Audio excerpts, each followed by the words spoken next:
বিসমিল্লাহির রহমানির রহিম নাহমাদুহু ওয়া নুসাল্লি আলা রাসূলিল কারীম। মাননীয় সভাপতি এবং শ্রদ্ধেয় উপস্থিতি, আসসালামু আলাইকুম। আসলে কোনো পদ্ধতি নিখুঁত না, এটা হচ্ছে প্রথম কথা। 2 নম্বর হচ্ছে man behind the machine is more important than the machine and system. যদি ব্যক্তিরা সৎ হন, যোগ্য হন, নিরপেক্ষ থাকেন, তাহলে আসলে সমস্যাটা সব বিষয়ে আমাদের খুব কমে যায়। আনফর্চুনেটলি আমরা এখনও সেভাবে মোরালি ডেভেলপ হইতে পারি নাই যে যে ব্যক্তি হোক উনি নিজের কাছে লায়াবল হবেন, অ্যাকাউন্টেবল হবেন এবং বিবেক দিয়ে পরিচালিত হবেন। 3 নম্বর যেটা বলতে চাই সেটা হচ্ছে আমাদের তো একটা জায়গায় আসতে হবে, সলিউশনও করতে হবে, এবং খুব বেশি মেজর ডিফারেন্স এখানে নাই। আসলে সবটা বলা হয়েছে। আমাদের ডিফারেন্স হচ্ছে 5 জন না 7 জন, আমাদের ডিফারেন্স হচ্ছে 120 দিন আর 90 দিন। এগুলো আসলে আমি মনে করি না কোনো একটা জটিলতার ভিতরে আটকে যাওয়া দরকার।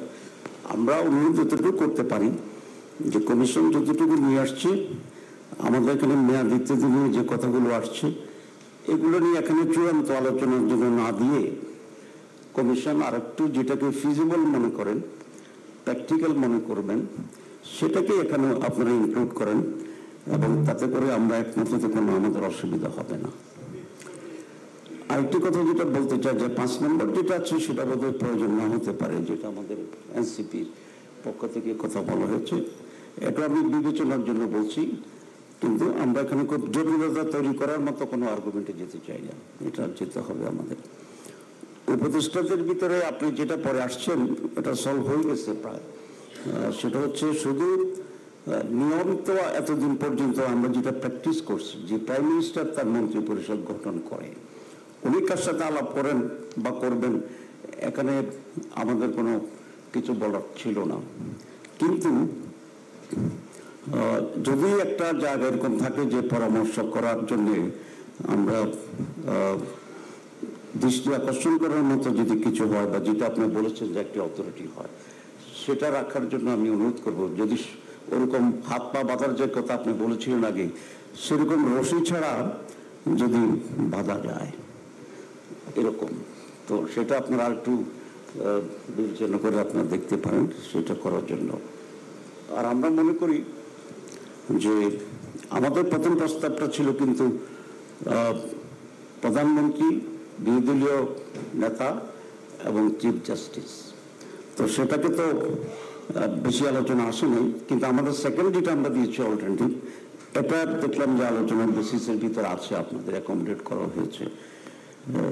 কিন্তু লাস্টলি একটা প্রভিশন থাকলে আমরা একটু উত্তম মনে করি যে রিটার্নিং চিফ জাস্টিস যারা ছিলেন কিছুই যদি না হয় এটাতে, তখন রিটার্নিং চিফ জাস্টিসের পক্ষ থেকে একটা ডেফিনিট প্রস্তাবনা এখানে থাকা উচিত, যাতে আর এসব ফ্লেক্সিবিলিটির আর সুযোগটা না থাকে। সালাউদ্দিন যেটা বলেছেন সেটাতে আমি একটু ডিফার করছি, এই জন্য speed is fine, we accept it, কিন্তু সেখানেও গিয়ে নিয়ে আবার একটা চয়েস রেখে দিয়েছেন যে এতগুলো সকলের চিফ জাস্টিসদের ভিতরে আবার ঐকমত্যের ভিত্তিতে।